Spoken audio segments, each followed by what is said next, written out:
অনেক ভাই বোন জানতে চান শবে কদরের নামাজ কিভাবে আদায় করব, কত রাকাত, কিভাবে আদায় করতে হবে। তাদের উদ্দেশ্যে বলবো যে মাগরিবের নামাজটা প্রথমে আপনি আউয়াল ওয়াক্তে পড়বেন।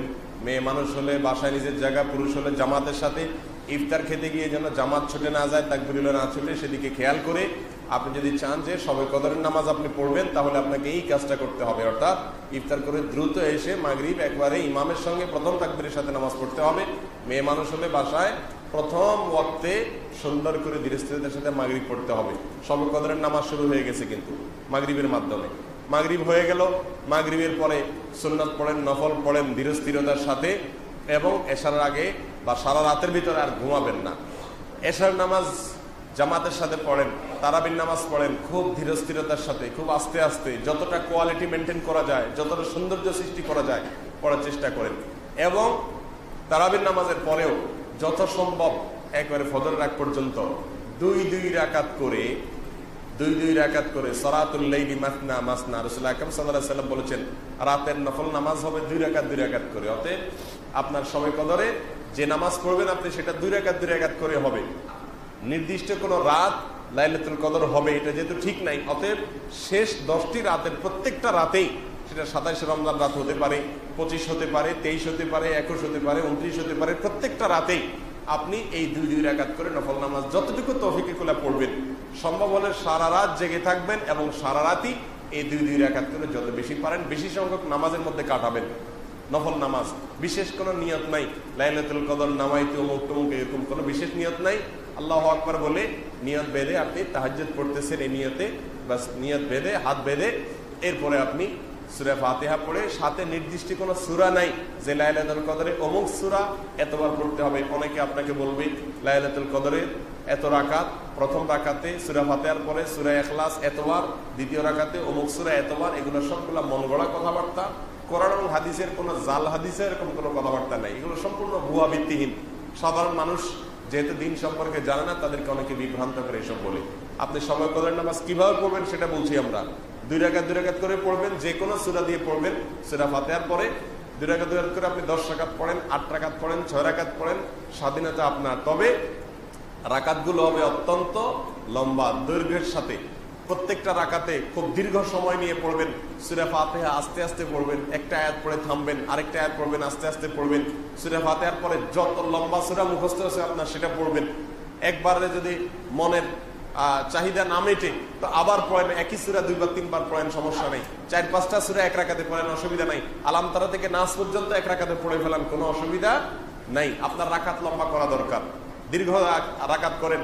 রাসূল আকরাম সাল্লাল্লাহু আলাইহি ওয়াসাল্লাম তাহাজ্জুদ যখন পড়তেন রাতের বেলায়, আম্মা জান আয়েশা রাদিয়াল্লাহু তাআলা বলেছেন তার পাও এত বেশি তিনি দাঁড়িয়ে নামাজ পড়তেন যে পাও ফুলে যেত।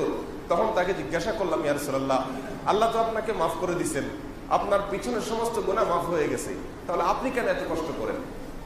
যদি কেউ জানতে পারে যে আমার কোনো অপরাধ নাই, আল্লাহ সব মাফ করে দিয়েছেন, তাহলে সে তো অন্তত আরামে একটু ঘুমাবে, যে আমার তো আর কষ্ট করার দরকার নাই। রাসূল আকরাম সাল্লাল্লাহু আলাইহি ওয়াসাল্লাম বলেছেন, আফালান আকুনা আবদান শাকুরা, আমি কি আল্লাহর কৃতজ্ঞতা আদায়কারী বান্দা হব না?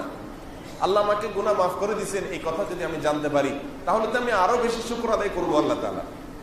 মুহতারাম হাজিরিন, এজন্য লম্বা সময় নিয়ে তিনি তাহাজ্জুদ পড়তেন। তার তাহাজ্জুদের অবস্থা বর্ণনা করতে গিয়ে আম্মা জান আয়েশা বলেছেন, লা তাসআল আন হুসনিহিন্না ওয়া তুলিহিন্না, আল্লাহ রাসূলের রাতের নামাজের সৌন্দর্য, কোয়ালিটি, বিউটি, তার নামাজের যে দৈর্ঘ্য, এগুলো আর কি বলবো, এগুলো বলে বোঝানো যাবে না।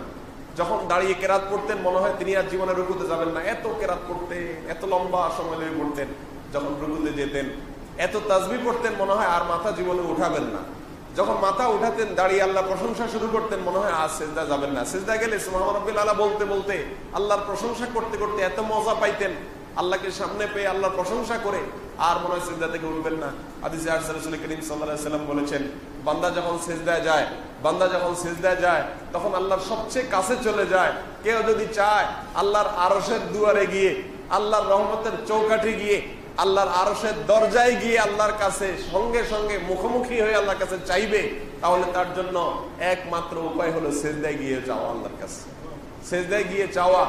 আরশের রাস্তা উপরের দিকে, অনেক দূরের রাস্তা, কিন্তু একজন আল্লাহর প্রিয় বান্দা তিনি বলেছেন আল্লাহর আরশের রাস্তা নিচের দিকে অর্থাৎ জমিনে, জমিনে মাথা ঠুকাইলে আরশে পর্যন্ত পৌঁছে যায়, বান্দা আল্লাহ সবচেয়ে নিকটে চলে যায়। অতএব রাত্রে সেজদায় গিয়ে লম্বা সময় সেজদা নিয়ে সেজদায় আপনি তাসবিহ পাঠ করুন, সেজদায় কোরআন হাদিসে বর্ণিত দোয়াগুলো আপনার আল্লাহর কাছে বলুন, চাইতে থাকুন আল্লাহর কাছে, মনে মনেও চাইতে পারেন, তাসবিহ পড়তে পারেন। এভাবে লাইলাতুল কদরের রাতকে আপনি কাটায় দেন। লম্বা এক রাকাত নামাজ 10 মিনিট, 15 মিনিট, 20 মিনিট, আধা ঘন্টা সময় কাটায় দেন। এভাবে 2 রাকাত, 4 রাকাত, 6 রাকাত নফল নামাজ পড়েন। এটা হলো লাইলাতুল কদরের নামাজ।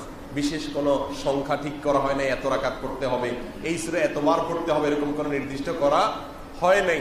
বরং আপনার যত খুশি আপনি পড়েন, এবং কিছু সময় নামাজ পড়েন, কিছু সময় দোয়া করেন, কিছু সময় জিকির করেন, কিছু সময় তাসবিহ পড়েন, হ্যাঁ, কিছু সময় আল্লাহর কাছে কান্নাকাটি করেন, কিছু সময় কোরআন তেলাওয়াত করেন, হ্যাঁ, কিছু সময় আল্লাহর অপরাধের কথা স্বীকার করে, আল্লাহর কাছে অপরাধের কথা স্বীকার করে ক্ষমা চান। একা একা যথাসম্ভব নির্জনতায়, দলবদ্ধভাবে ইবাদত করার কোনো গুরুত্ব নাই। যথাসম্ভব একা একা হারিয়ে যান, লুকিয়ে যান, বাসার সবাইকে, সবার চোখ থেকে আড়াল হয়ে যান, সম্ভব হলে ছাদে চলে যান, গিয়ে আল্লাহর কাছে কান্নাকাটি করে চান। আল্লাহ আমাদের সবাইকে তৌফিক দান করুন।